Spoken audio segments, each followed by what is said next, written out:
안녕하세요. 저는 운송업 일을 하고 있는 40대 남자입니다. 가난한 집안에서 장남으로 태어난 저는 어려운 집안 형편 탓에 어려서부터 고생을 많이 해야만 했습니다. 남들처럼 용돈 같은 건 받아본 적도 없었고 매번 급식비며 학비며 돈 걱정해야 할 일들 투성이었죠. 원래 애들은 돈 걱정 같은 거 모르고 현실감 없이 밝게만 자라야 하는 법인데 저는 가난 탓에 너무 일찍 현실을 깨달은 편이었어요. 그런 아이들은 보통 일찍 철들기 마련이고 말입니다. 물론 어려운 집안 사정을 탓하며 삐뚤어질 수도 있겠지만 저는 그러지 않았습니다. 오히려 하루빨리 돈을 벌어 부모님께 효도하고 싶다는 생각뿐이었죠. 그렇게 공고에 진학한 저는 여러 가지 기술을 배웠고 고등학교 졸업장을 따기 전부터 공장에 취직을 해서 일을 하기 시작했습니다. 그렇게 제가 처음 배웠던 일은 작은 부품들을 조립하는 단순 노동이었는데 별 가치 없는 일을 하며 적은 봉급을 받았음에도 저는 무척 뿌듯했어요. 드디어 내가 돈을 벌 수 있구나. 내 손으로 번 돈으로 가족에게 힘이 될 수 있구나 하는 것이 다행스러웠거든요. 그렇게 돈을 벌기 시작한 저는 그 돈을 허투루 쓰는 일 없이 전부 부모님께 가져다 드렸습니다. 그 돈으로 저희 집 생활비도 하고 부모님 약값도 하고 또 동생들 학비까지 보태며 저는 가난한 집 장남으로서 책임을 다하며 살았습니다. 그 후로도 오로지 돈을 벌기 위해 가족들을 위해서 이 일 저 일 가리지 않고 닥치는 대로 열심히 살기만 했죠. 가족들의 기대와 책임을 어깨에 두르고 그렇게 앞만 보고 살다 보니 어느덧 저도 나이가 들었더라고요. 동생들이 다 시집 장가가고 부모님이 노후를 즐기시는 사이 저는 짝도 없이 나이만 먹었던 것이죠. 그제서야 저도 제 처지가 눈에 들어왔습니다. 나는 그동안 뭐하고 살았던 건가 싶었던 거죠. 그동안은 바쁘게만 사느라 몰랐는데 문득 뒤돌아보니 저만 혼자였습니다. 젊은 나이에 돈 버느라 바빠서 여자 만날 새도 없이 지내다 보니 저는 여태 결혼도 못한 총각이었고 그러니 당연히 예뻐할 자식도 없었죠. 부모님이 중간에 장가가라 잔소리도 하셨었지만 그때는 돈 버는 게 좋아서 그랬나 결혼하겠다는 욕심이 별로 없었어요. 아마 돈도 없는 주제에 결혼은 무슨 결혼인가 싶었던 거겠죠. 그렇다 보니 저는 노총각으로 혼자 늙어갔고 뒤돌아보니 그 나이 먹도록 혼자인 건 저 하나였습니다. 나랑 비슷했던 친구들은 다들 장가가고 애 키우느라 바쁘더라고요. 그제서야 뭔가 아차 싶었지만 돌이키기에는 이미 많은 세월이 지난 뒤였습니다. 그런 저한테 남은 건 이제 겨우 빚을 다 갚아가는 화물차 한 대와 작은 전셋집 하나뿐이었습니다.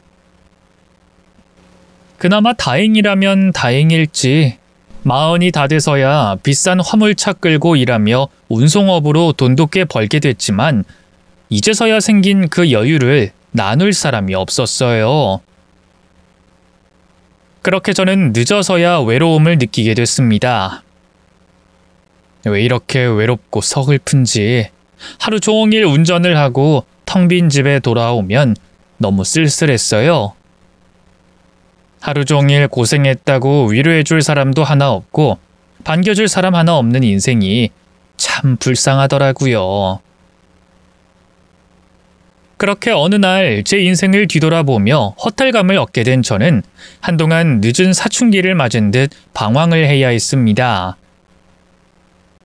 방황이라 해봐야 혼자 술판 마시다가 멍 때리고 그 정도가 전부긴 했지만 당시 제 마음은 인생의 갈피를 잡지 못하고 휘청이고 있었죠. 제가 많이 배운 사람이었으면 그 심정을 곰곰이 고민해보며 발전의 계기로 삼았을 텐데 무식한 저는 그러질 못했습니다. 외로워서 이러는 건지 심심해서 그러는 건지 아니면 이제는 더 이상 옛날처럼 고생하지 않아도 돼서 하는 배부른 고민인 건지 저 스스로도 잘 알지 못했던 것 같아요. 그렇다 보니 막연히 이제라도 좋은 사람 만나서 가정을 꾸리면 행복해지지 않을까 생각했던 거죠. 근데 제 나이는 벌써 40이 넘었고 이런 노총각을 받아줄 사람이 어디 있겠습니까?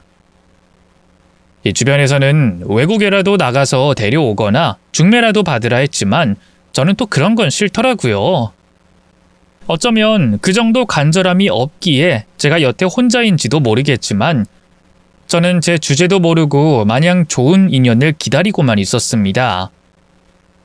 이러다 기어이 혼자 늙어 죽지 싶었지만 제 성격이 이런 것을 어쩌겠어요. 그런데 정말 그런 제게 기적처럼 운명의 상대가 찾아오고 말았습니다. 마치 저를 위해 기다리고 있었던 것처럼 좋은 여자를 만나게 됐거든요. 그녀와 제가 처음 만난 곳은 지방의 한 작은 식당이었습니다. 화물차를 끌며 하루에도 몇 번씩 전국을 누비는 저는 낯선 동네에서 식사를 하는 일이 많았는데 그 식당은 새로운 거래처 때문에 우연히 찾게 된 작은 동네의 작은 식당이었어요.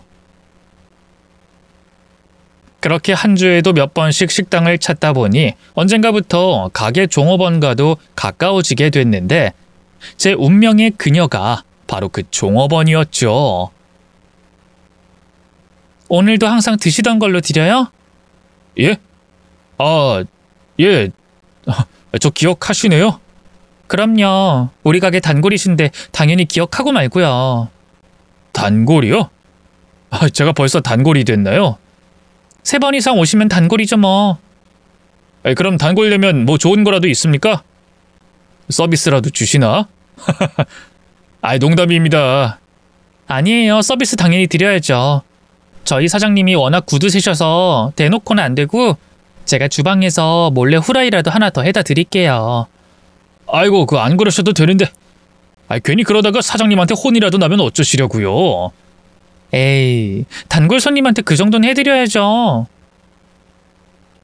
가게 종업원이었던 수련 씨는 밝고 싹싹하고 말주변까지 좋으며 일까지 잘하는 직원이었고 수련 씨의 그런 친절함 때문인지 가게는 늘 문전성시로 바빠 보였습니다. 원래도 괜찮은 맛 덕에 동네 장사 잘하는 집이었는데 종업원이 친절해서 단골이 꽤 많은 편인 듯 했죠.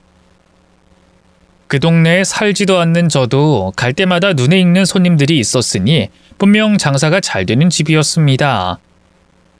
그러니 그 공의 50% 이상은 수련 씨 덕인 듯 했고요.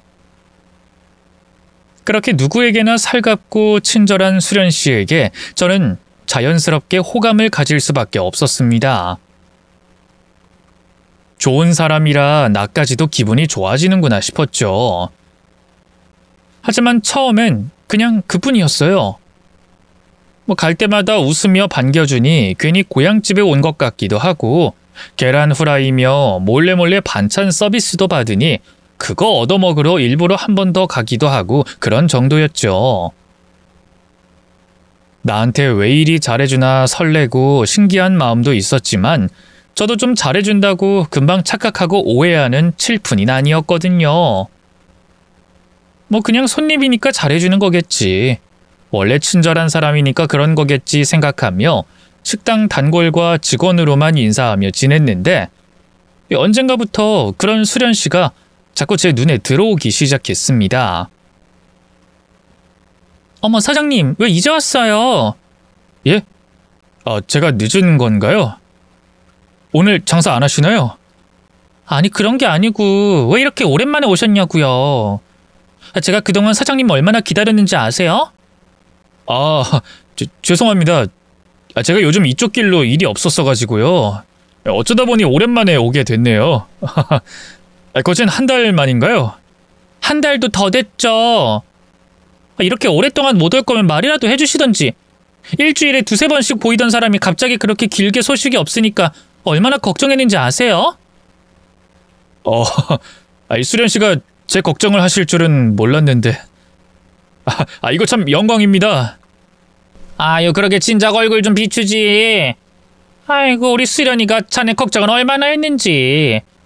차 몰다가 사고가 난 건 아니냐면서 발을 동동 구르더만. 우리도 맨날 오던 양반이 안 오니까 뭔 일 났나 했어. 수련 씨가요? 정말요? 제 걱정을요? 저는 그러실 줄은 모르고. 아무래도 제가 거래처가 여러 곳이다 보니까 근래에 이쪽에 올 일이 없어서 그랬어요. 괜히 걱정 끼치게 돼서 죄송스럽네요. 그러니까 앞으로는 길게 못 오면 못 온다. 미리 말이나 좀 해줘요. 그래야 나도 엄한 걱정 안 하지. 아니, 혼자 밤길 운전하면서 힘든 일 하는 사람이 왜 그렇게 배려가 없어요? 저는 그냥 수련 씨가 저를 밥 잘 먹는 단골 정도로 생각하는 줄 알았는데 수련 씨가 제가 보이지 않자 걱정을 했었다는 겁니다. 누군가 제 걱정을 해주는 게 워낙 오랜만이라 그런지 그런 잔소리를 듣는 게 무척이나 어색했어요. 저도 나이가 40이니 부모님께 걱정 끼칠 나이도 아니고 집에 기다리는 사람이 있는 것도 아니다 보니 누구 하나 저를 걱정해줄 사람이 별로 없었거든요. 그렇다 보니 누가 나를 걱정할 수도 있을 거라는 생각을 아예 안 하고 살았는데 그저 조금 알던 사이인 수련 씨가 저를 염려했다는 게 엄청나게 감동스럽더라고요. 그리고 그때부터 저는 수련 씨를 향한 제 마음을 조금씩 키워갔던 것 같습니다. 처음부터 착하고 밝은 수련 씨가 마음에 들긴 했지만 내 주제에 넘볼 사람이 아니다 싶어 시작도 안 하려 했는데 수련 씨가 제 걱정을 그렇게 했다는 게 수련 씨도 제게 관심이 있다는 청신호가 아닌가 싶었어요. 이제 포기해야지 싶었던 순간에 찾아온 기회를 저는 놓치고 싶지 않았습니다. 그렇게 저는 그 후로 일이 없는 날에도 굳이 식당을 찾으며 수련 씨에게 매일같이 눈도장을 찍기 시작했습니다. 덕분에 동선도 꼬이고 일욕심도 내려놔야 했지만 매 끼 점심을 수련 씨 얼굴을 볼 수 있다는 게 참 좋더라고요. 수련 씨, 저 왔습니다. 어머, 오늘은 일찍 오셨네요? 배송은 잘 하셨어요? 예. 뭐예요? 오늘도 일 없는데 그냥 오신 거예요? 아이고, 그럼 자네는 일도 없는데 여기까지 밥 먹으러 온 거야? 아니요, 그냥 겸사겸사. 여기 밥이 맛있잖아요, 사장님. 제가 언젠가부터 중독이 돼서 여기 밥 안 먹으면 잠이 안 오더라고요. 나 참, 입에 발린 소리 잘도 하네. 하긴 어디 자네가 밥 먹으러 왔겠어? 수련이 얼굴 보러 왔겠지. 그렇게 좋으면 그냥 데려가 살던가. 왜 괜히 일도 안 하고 한가롭게 번잡스러운 짓을 해? 예? 아니, 제가 어떻게 수련 씨를... 자네가 우리 수련이 마음에 든 거 누구 모르는 사람 있나? 처음부터 수련이 좋아서 우리 식당 단골한 거잖아. 수련이 너도 최 사장 마음에 든 거 아니냐? 그러니까 맨날 걱정하고 방정을 떨지. 저것이 나 몰래 자네한테 후라이 갖다 준 걸 내가 몰랐을까 봐. 그거에 수련 씨가 워낙 친절하셔서 단골들한테 챙겨주시는 거죠. 아이고, 후라이까지 갖다 준 건 자네 하나였다니까. 그러니까 그 나이 먹고 괜히 내외들하지 말고 진도 팍팍 빼버려. 그 나이까지 둘 다 혼자인 거 보면 운명인 거지. 뭘 그렇게 빼고 그래? 사실 저희는 서로에게 진작 관심이 있었지만 선뜻 내색하진 못하고 있었어요. 수련 씨는 한번 이혼을 한 상처가 있는 사람이었고 저는 40 넘도록 노총각이라 겁이 많았거든요. 그렇게 맨날 눈도장만 찍으며 이도저도 못하고 있자 사장님이 저희 대신 나서 주셨던 거죠. 저희가 서로 관심이 있다는 걸 식당 사장님까지도 알게 되셨던 건지 사장님은 내외할 것 없다며 저희를 제대로 엮어주고 싶어 하셨습니다. 서로 눈치만 보고 있던 저희 대신 사장님이 오작교가 되어주셨던 거죠. 그 덕분인지 그날 이후로 저희는 더 가까워지게 됐고 수련 씨의 휴일에는 같이 데이트를 하기도 했습니다. 수련 씨랑 이렇게 나들이를 오게 될 줄은 몰랐는데 살다 보니 제 인생에 이런 날이 오기도 하네요. 철우 씨는 사람이 너무 순수한 것 같아요. 마흔 넘어서 여자랑 데이트하는 게 그렇게 떨려요? 우리가 하루 이틀 본 사이도 아닌데 편하게 좀 있어요. 아직도 덜덜 떨고 계시네. 제가 나이만 먹었지 연애는 영 쑥맥이라서요. 그리고 수련 씨랑 같이 있는데 제가 어떻게 편하게 있어요. 너무 떨리는걸요. 정말 철우 씨는 생긴 거답지 않게 순진한 면이 있는 것 같아요. 물론 그래서 더 좋은 거지만 우리 이젠 좀 가까워져요. 그렇게 수련 씨와 저는 진지한 만남을 이어가며 점점 가까워지게 됐습니다. 제가 지내는 곳에서 왕복 6시간 되는 거리를 오가며 장거리 커플로 연애를 하게 됐죠. 하는 일이 멀리 운전해 다니는 일이다 보니 먼 거리를 달려가는 건 전혀 어렵지 않았지만 그것보다는 연애가 어려웠어요. 40대 나이에 제대로 된 연애는 처음인지라 저는 모든 것이 설레고 어렵기만 했습니다.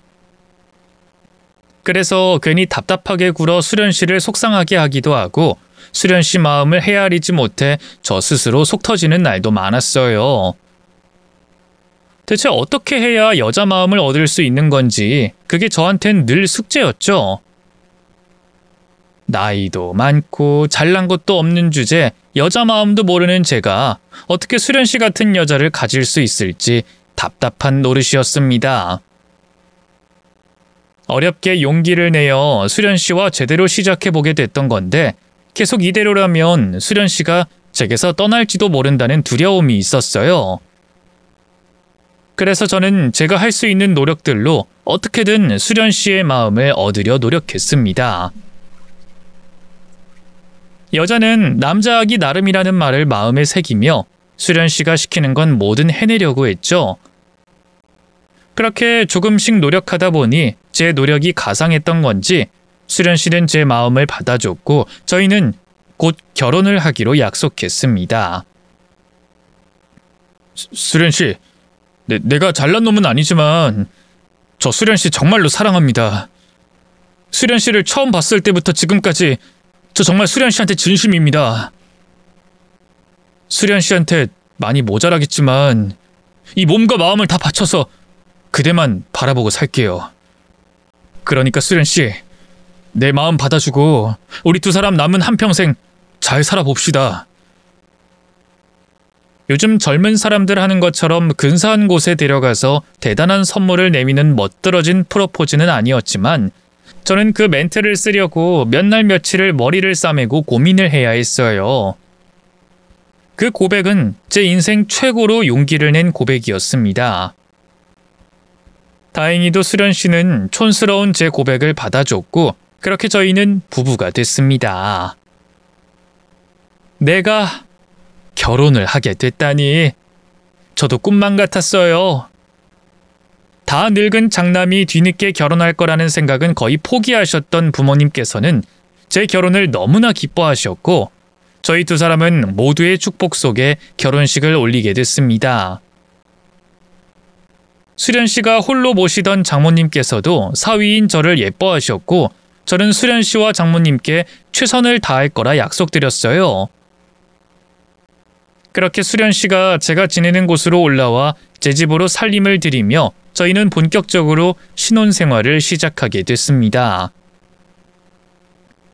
원래 저는 무리를 해서라도 새 신혼집에서 번듯하게 시작하고 싶었지만 아내가 자신은 재혼이라 부담스러운 게 싫다며 형편에 맞춰 하길 바랬어요. 제가 괜히 고생할까봐 저를 걱정해서 배려해 준 것이었겠죠. 어쩜 이렇게 제 신경을 써주는지 저는 아내에게 고마울 수밖에 없었습니다. 그리고 그토록 바라던 결혼 생활을 하게 된 저는 매일 꿈을 꾸는 듯 행복한 하루하루를 보낼 수 있었어요. 그 중에서도 제일 좋았던 건 고된 일을 마치고 집에 돌아왔을 때 저를 반겨주는 아내가 집에 있다는 것이었죠. 하지만 그런 행복도 그리 오래 가진 못했습니다. 저희가 신혼생활을 시작하고 얼마 안 있어서 갑자기 장모님의 건강에 이상이 생겼거든요. 아내가 떠난 후 혼자 지내시던 장모님이 쓰러지시면서 건강이 나빠지셨고 그러자 유일한 자식인 아내는 장모님이 걱정된다며 장모님 댁으로 내려가게 됐어요. 처음에는 저희 집으로 모셔오자 얘기를 꺼냈는데 아무래도 장모님이 도시 생활은 갑갑하신지 시골에 계시고 싶다고 하셨거든요. 그래서 얼떨결에 저희는 주말 부부가 돼야 했고 저는 그 빈자리를 친구들과의 모임으로 채우곤 했었죠. 그런데 어느 날 친구놈이 이상한 얘기를 꺼내더라고요. 야, 근데 나 며칠 전에 너희 재수씨 봤다? 어? 우리 와이프를? 어디서? 그게 내가 며칠 전에 지방으로 출장을 갔는데 말이야.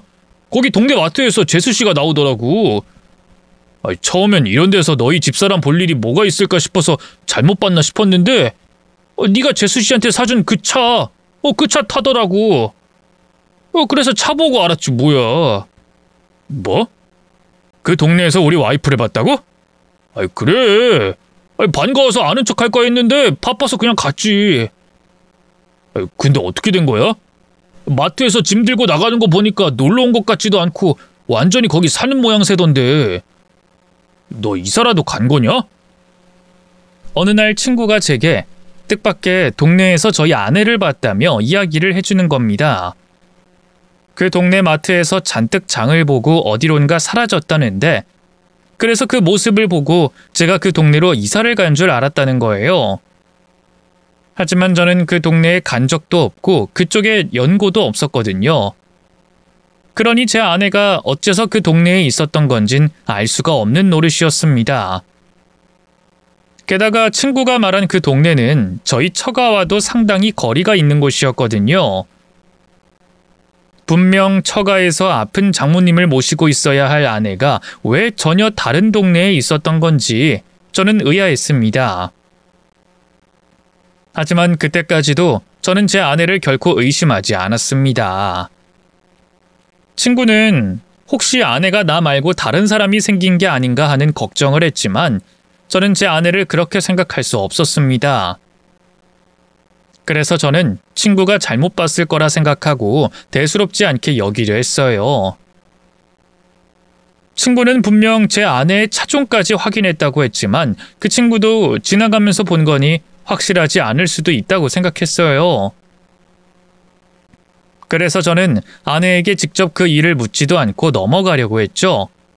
하지만 한번 머릿속으로 의심을 품으니 자꾸 의심할 일이 생기는 건지 그 후로 아내의 이상한 점이 자꾸 보이기 시작하더라고요. 그러고 보니 그전에도 분명 이상한 일들이 몇 번 있긴 있었습니다. 주말마다 저와 함께 있는 아내가 자꾸 걸려오는 전화를 까버린다거나 제가 없을 때 누군가와 통화를 한다거나 하는 일들이 꽤 있었거든요. 누구야? 안 받아도 돼? 아니야, 그냥 스팸이야. 요즘 자꾸 이런 전화가 오네? 그래? 스팸 그거 귀찮지. 그럼 아예 차단을 해버려. 내가 알아서 할 테니까 신경 쓰지 마. 아내는 스팸이라며 종종 전화를 받지 않았고 어쩌다 전화를 할 때면 굳이 복도로 나가 저 몰래 전화를 받곤 했습니다. 그러다 제가 나오면 놀라며 급히 전화를 끊곤 했죠. 내가 나중에 다시 연락할게. 그만 끊어. 뭐야? 누구랑 통화하는데 그렇게 급하게 끊어? 그냥 친구. 친구? 친구랑 전화하는 거면 그냥 방에서 편하게 하지 뭐하러 복도까지 나와서 그래. 추운데 집에서 전화해. 아니, 집에서 시끄럽게 떠들면 당신 불편할까 봐 그러지. 그리고 별로 좋은 이야기도 아니라서. 아니, 글쎄 친구 남편이 밖에서 술을 마시고 외박을 했다네? 이 집 남편이 워낙 자주 일해서 이런 전화가 한두 번이 아니야. 평소엔 친구 불쌍해서 그냥 들어주는데 오늘은 나도 당신한테 집중해야 하니까 그냥 끊었어.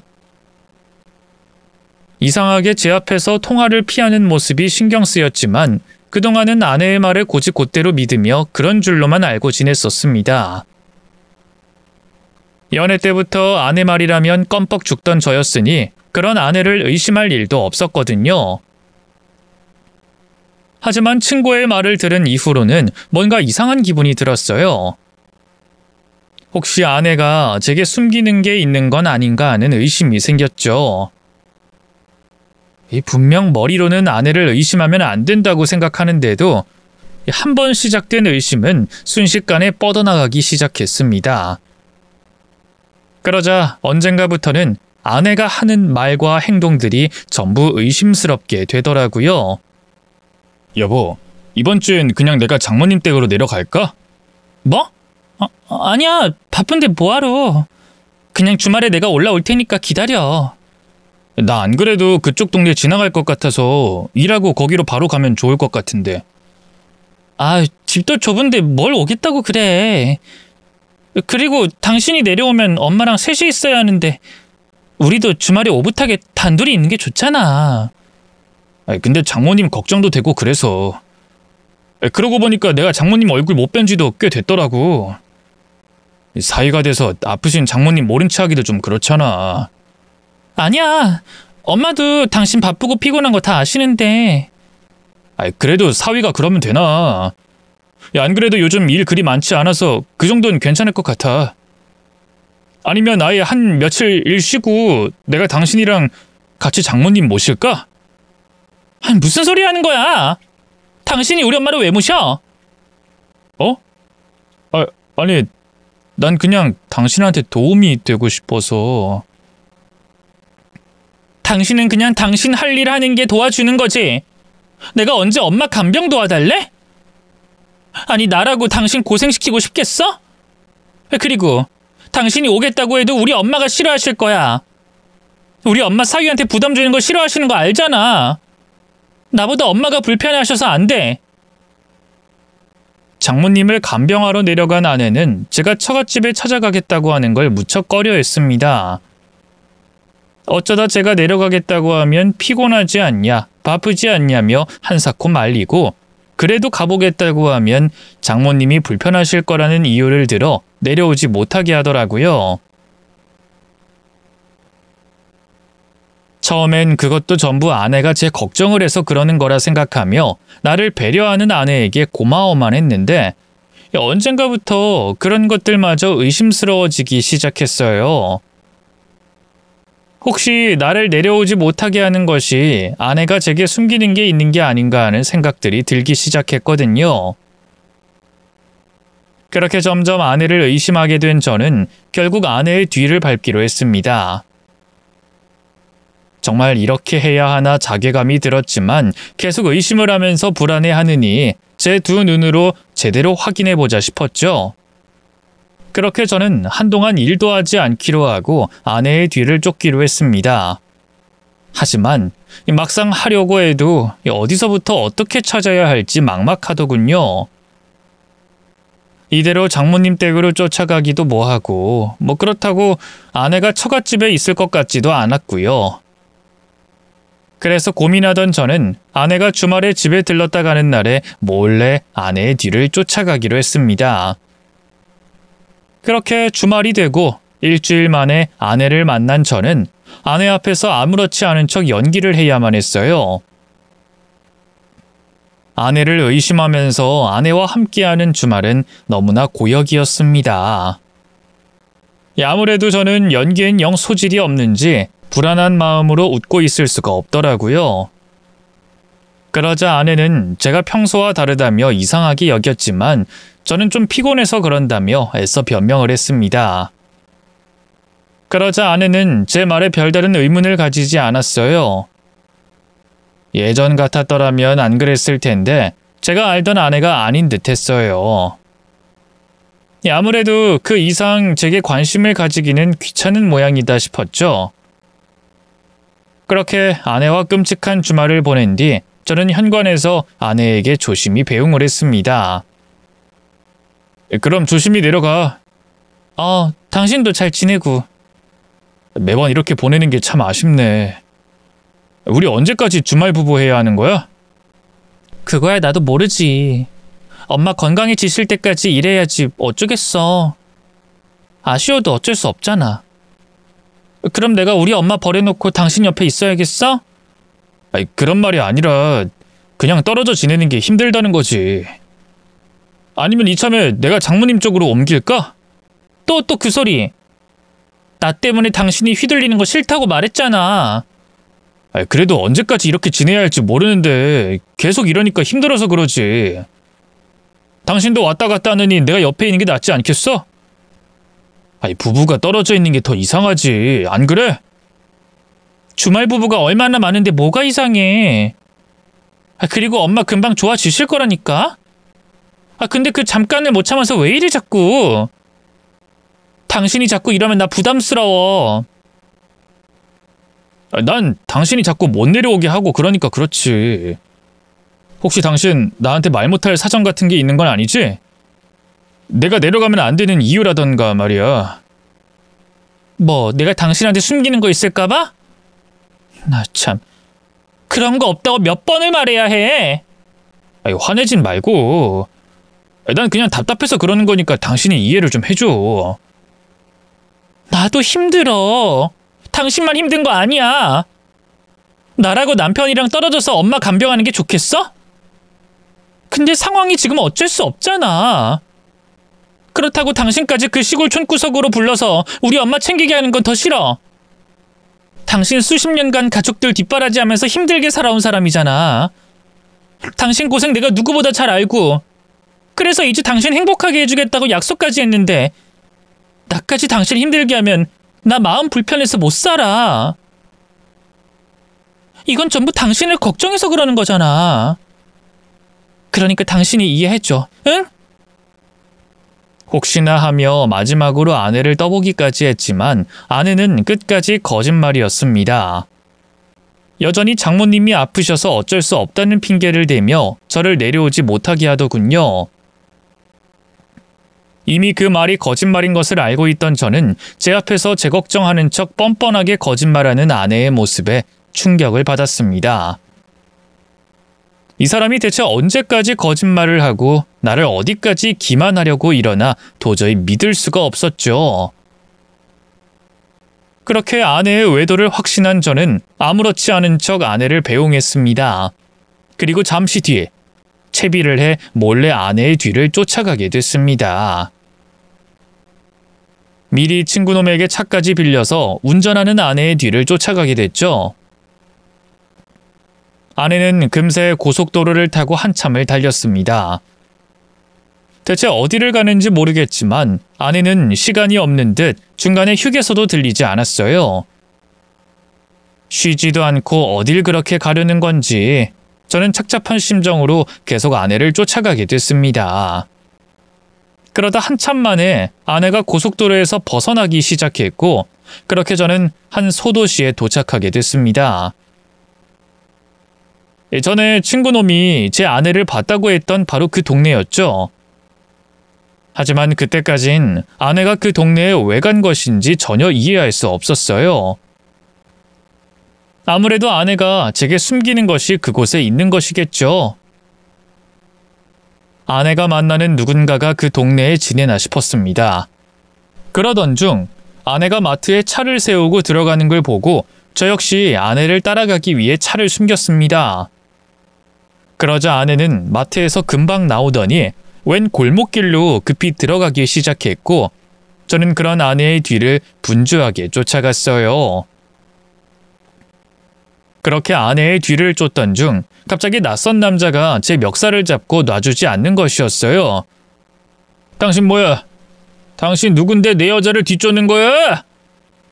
놀랍게도 그 남자는 제 아내를 보고 자기 여자라고 말하고 있었죠.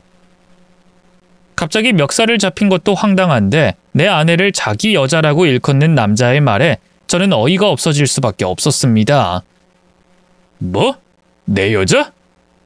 이 사람이 지금 무슨 소리 하는 거야? 저 사람은 내 와이프라고! 내가 내 와이프 뒤쫓아가는데 당신은 뭔데 난리야? 그러는 당신은 누군데? 뭐라고? 와이프?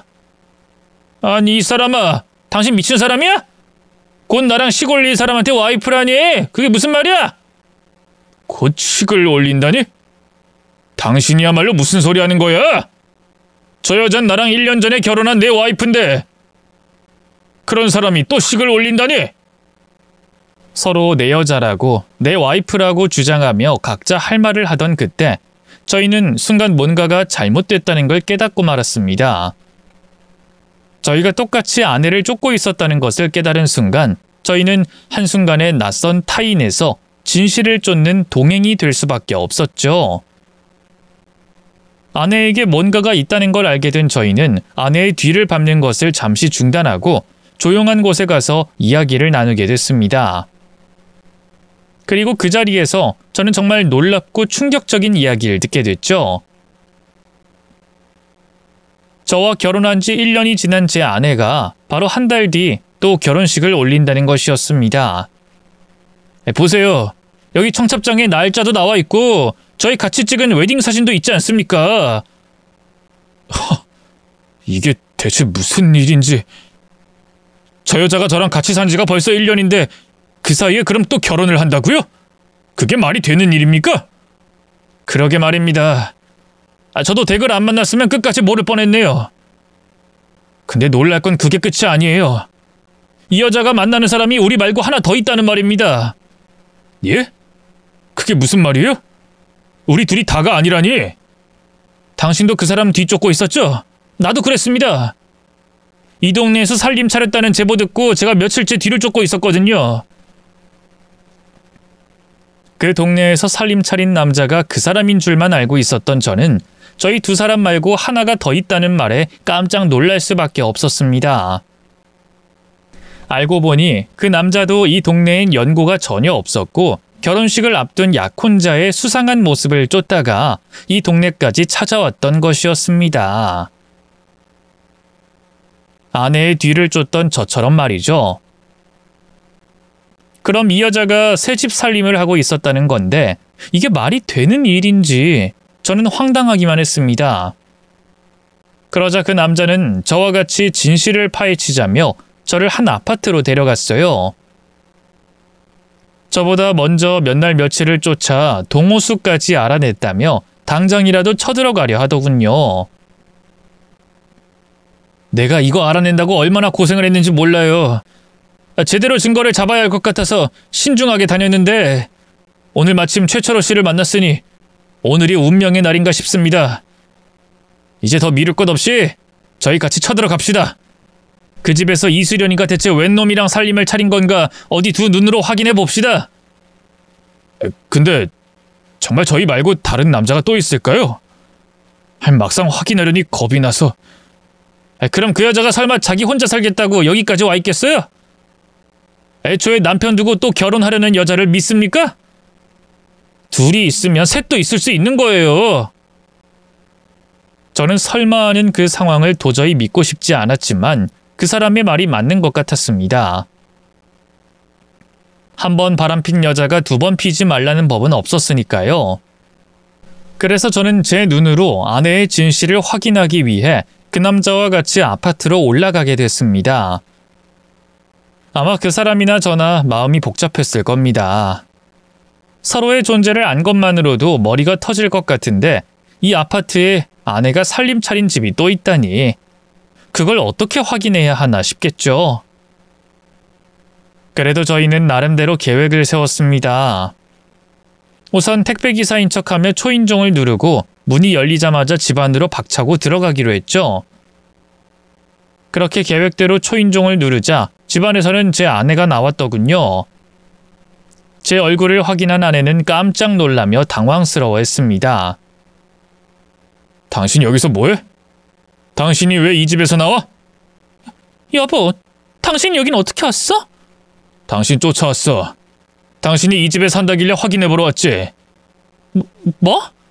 아니야, 여기 내 친구 집이야. 아무래도 당신이 오해했나 보다.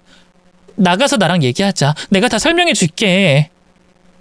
역시나 아내는 처음부터 거짓말을 하려 했습니다. 아직 제가 아무것도 모르는 줄 아는 건지 그 집이 자신의 친구 집이라며 나가서 이야기를 하자 하더라고요. 하지만 그 순간 뒤에서 아내의 약혼자가 나오자 더 이상 말을 하지 못하고 얼어붙어 버렸습니다. 어이, 난 안 보여? 나도 왔는데? 여기까지 왔는데 가긴 어딜 가? 여기 당신 사는 거 다 알고 왔는데. 주말엔 이 사람 집에서 지내고 평일엔 여기서 지내고 왔다 갔다 하는 거잖아. 민중 씨? 민중 씨는 왜 여기 있는 거야? 다들 여기서 뭐 하는 거야? 그래, 역시나 둘 다 아는 사람이지? 설마 했는데 당신 정말 이 사람이랑 결혼하기로 했어? 유부녀가 결혼식을 떠올리는 게 그게 가능한 건가? 아니지. 애초에 두 집 살림을 하고 있었는데 결혼은 또 못할 게 뭐겠어? 여보, 내가 설명해 줄게. 그런 거 아니야. 아니긴 뭐가 아니야? 처음부터 당신이 나를 속인 거지? 아내의 변명에 화가 난 저는 아내의 말을 더 들을 생각 없이 집 안으로 밀고 들어가기로 했습니다. 그 여자 입에서 나오는 거야 전부 거짓말일 테니 제가 직접 확인하는 게 빠르겠다 싶었죠. 그렇게 집 안으로 들어가자 저는 두 눈 뜨고 믿기 힘든 광경을 목격해야만 했습니다. 우선 그 집의 풍경은 누가 봐도 결혼한 가정의 풍경이었어요. 거실에 가족 사진까지 걸어두고 아주 화목해 보이더군요. 그런데 이상하게도 이 가족 사진 속에는 아내와 남자만 있는 것이 아니었습니다. 서로 한 명씩 아이를 안고 있는데 그제서야 저는 거실 한켠에 놓여있던 아이들의 장난감을 보게 됐습니다. 당신 애까지 있었어? 이게 다 뭐야? 저 가족 사진이며 애들 장난감까지 뻔히 있는데 이걸 보고도 아니라고? 여기가 당신 친구 집이라고? 나 참, 이 여자 진짜 미친 여자였네. 아니 애까지 딸린 여자가 다른 남자랑 결혼해서 살림 차린 걸로 모자라서 나까지 꼬셨어? 너 나랑 다음 달에 결혼식이잖아? 그럼 그땐 새집 살림하려고 그랬냐? 어? 평일 주말로 모자라서 난 언제 보러 오려고 그랬어? 어쩐지 맨날 뭐 때문에 바쁘다 어쩐다 핑계가 많더니 아주 지 혼자 공사다망 하셨구만. 내가 이딴 걸 믿고 결혼을 하려고 했다니 내가 미쳤지. 애까지 있는 여자가 남자 하나로 모자라서 셋이나 가지고 놀았다니 저는 쉽게 믿을 수가 없었습니다. 대체 저 여자는 어쩌자고 이런 짓을 벌인 건지 제 머리로는 도저히 이해할 수가 없었죠. 그저 착하고 좋은 사람인 줄만 알고 진심으로 사랑한다 생각했는데 이런 배신을 당하다니 억울한 마음을 뭐라 할 수가 없겠더라고요. 이 생각보다 더 기막힌 광경에 저와 그 남자는 둘 다 이성을 잃을 수밖에 없었습니다. 그러자 그 여자는 변명을 하겠다며 저희 앞에서 눈물을 쏟으며 자신의 변명을 하기 시작했습니다. 철호 씨, 이건 내가 다 설명할게. 철호 씨가 생각하는 그런 거 아니야. 여긴 내 전 남편 집이야. 철호 씨 나 이혼했던 거 알잖아. 응? 그래, 이혼했던 건 알지. 근데 그땐 못된 시모 시집살이 못 견뎌서 1년도 안 돼서 헤어졌다며? 근데 저 애들은 뭐야? 애들 나이도 꽤 돼 보이는데 그것부터 거짓말이었던 거 아니야? 그리고 이혼을 했으면 한 거지 이 집엔 왜 있어? 뭐 전 남편이랑 재결합이라도 하려고? 아니지. 애초에 당신 이혼을 한 게 맞긴 해? 어쩐지 혼인신고 귀찮다고 나중에 하자 그러더니 이거 숨기려고 그랬던 거였어? 그쪽한테도 그랬어요? 나한테도 혼인신고는 하지 말자 그랬었는데. 이 여자 진짜 안 될 사람이네. 아니 대체 언제까지 숨길 수 있을 거라 생각한 거야? 2번이나 했으면 거기서 끝내던지 왜 나까지 꼬셨어? 대체 결혼을 3번씩이나 해서 뭐 어쩌려고? 내가 정말 말이 안 나온다. 한 명으로도 모자라서 지금 몇 명을 속이고 있었던 거야? 대체 어디까지가 진실이었던 거야? 당신 애들 아빠도 이 상황 알고 있어? 제발 애들 아빠한텐 말하지 말아줘. 제발. 내가 잘못했어. 내가 다 잘못했으니까 그 사람한테까진 말하지 말아줘. 처음엔 애들 아빠라는 남자는 알고 있는 게 아닌가 싶은 생각을 했습니다. 설마 그 여자가 남자 셋을 동시에 속이고 있을 거라고는 믿을 수 없었거든요. 이 여자가 우리들 돈을 뜯어내려고 남편이랑 짜고 친 건가 했더니 그건 아니었나 보더라고요.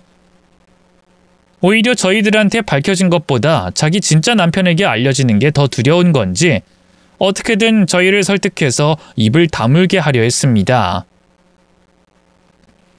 그럼 결국 가정을 꾸리고 지키고 싶었던 것은 그 남자였던 것인지 그 모습에 저는 더 비참해질 수밖에 없었죠. 그래서 저는 더더욱 그 남편에게도 상황을 알리기로 했습니다. 저와 같이 집에 쳐들어온 남자도 같은 생각이었는지 그 여자 손에서 핸드폰을 빼서 남편의 번호를 찾아내더라고요.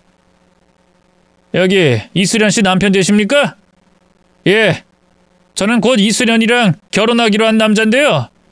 우리 다 같이 얘기 좀 해야겠습니다. 지금 당장 3자 대면, 아니 4자 대면 하시게 집으로 좀 오시겠어요?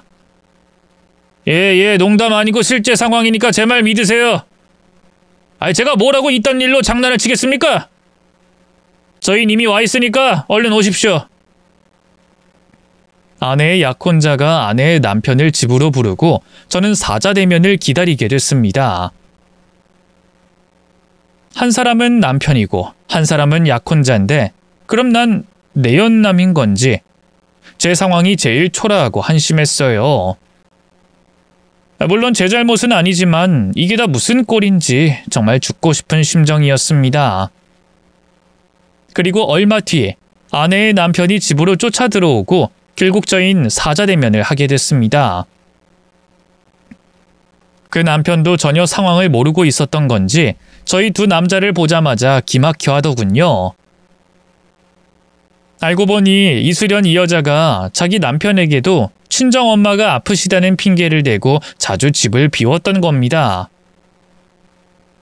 주말엔 시댁에 애들 맡기고 저와 있었고 평일엔 남편이 퇴근하기 전까지 약혼자와 있다가 집에 왔다더라고요.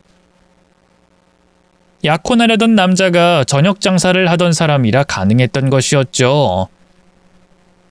그 얘기를 듣고 나니 그 여자가 참 대단하다 싶었습니다. 어쩜 이렇게 부지런하고 치밀한지 상황이 다른 세 남자를 적재적소에 잘 만나고 있었구나 싶더군요. 게다가 애초에 남편과는 이혼을 한 사이도 아니었고 저를 만났을 쯤에 남편이 해외로 장기 출장을 간 바람에 아이들과 친정집에 머물며 식당 아르바이트를 하던 중 저를 만난 것이었습니다. 주변에는 자신이 이혼하고 혼자 사는 여자인 척 떠들고 다녔던 거고요.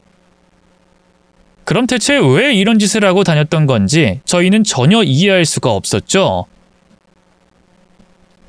하나만 물어보자. 대체 왜 그런 거야? 뭐 때문에? 돈 때문이었니? 순진한 남자들 꼬셔서 돈이라도 뜯어내려고 그러는 거야? 그쪽한테라면 몰라도 나한테는 아닐 거예요. 난 그냥 장사하는 사람인데 무슨 돈이 있다고? 오히려 내가 저 여자한테 돈을 빌리면 빌렸지. 나 참, 나도 이해가 정말 안 되네. 아 진짜 왜 그런 거야 당신? 아니 두 집 살림으로 모자라서 세 집 살림까지 하는 사람이 대체 어딨냐고? 게다가 애까지 있는 여자가 이씨. 그래, 아니 당신 제정신이야? 어떻게 우리 애들을 두고 바람을... 그것도 두 명이랑 동시에 이럴 수가 있어? 남자들은 전부 황당해하며 그 여자에게 따져 물었고 그러자 울기만 하던 여자가 한참 만에 말을 꺼냈습니다. 그냥 너무 외로워서 그랬어. 당신이 출장 가서 애들 데리고 엄마랑 지내면서 너무 외로웠어. 뭐? 그래서 이혼 여인 척하고 나를 만났다는 거야? 그럼 연애로 끝을 냈어야지. 무슨 생각으로 나랑 결혼까지 한 건데? 당신 나 처음부터 다 속인 거잖아. 차로 씨가 너무 좋은 사람 같아서 나도 모르게 욕심이 났어. 우리 남편은 나한테 그렇게 다정하지도 않은데 차로 씨는 다정하게 대해주고 또 순진한 면이 있으니까 이런 남자랑 살아보면 어떨까 싶었던 거야. 그 얘기를 듣는데 전 정말 어이가 없었습니다. 어떻게 순진한 노총각의 마음을 이렇게 이용하고 흔들 수가 있는지. 그 여자는 처음부터 저를 가지고 놀고 있었던 거였어요. 남편이 장기 출장을 떠나서 외롭다고 결혼을 한다니 이게 정상적인 사람이 할 수 있는 생각이랍니까? 그런 줄도 모르고 진심을 다 내줬던 저는 비참한 마음을 이루 말할 수가 없었습니다. 그럼 왜 또 결혼하려고 그런 건데? 나로도 모자라서 또 결혼식 하려고 한 이유는 뭐야? 왜? 이번엔 내가 당신을 외롭게 했나? 내가 뭘 못해줬나? 그건 그냥 어쩌다 보니까 민중씨가 마음이 들어서. 하! 진짜 기가 막히네. 저 여자 말 들을 것도 없습니다. 그냥 미친 여자예요. 아니 외롭다고 덥석 결혼하는 게 말이 됩니까? 심지어 나랑 만날 땐 자기가 노처녀라 그랬어요. 남자 한번 만나본 적 없다고 온갖 순진한 척을 다 해대더니 애까지 딸린 걸로 모자라서 두 집 살림을. 그나마 나는 아직 식 올리기 전이라 다행이지만 형씨들은 어떡합니까? 아휴, 우리가 아주 여자 한번 잘못 만나서 인생 말아먹었네. 그 말을 듣는데 순간 저보다 더 불쌍한 것은 그 여자의 남편이겠구나 싶은 생각이 들었습니다. 뭐 저야 혼인신고도 안 했고 헤어지면 그만이지만 그 남자는 애까지 딸렸으니 어떻게 해야 하나 싶더군요. 하지만 겨우 그 정도로 위안을 삼기엔 저도 잃은 것이 너무나 많았습니다.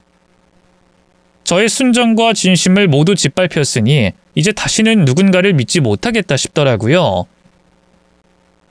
그 후 저는 그 여자를 상대로 고소를 걸었습니다. 혼인빙자 사기로 민사소송을 거는 것이 제가 할 수 있는 유일한 수단이었습니다. 그리고 얼마 뒤에 그 여자가 진짜로 이혼녀가 됐다는 소식을 듣게 됐습니다.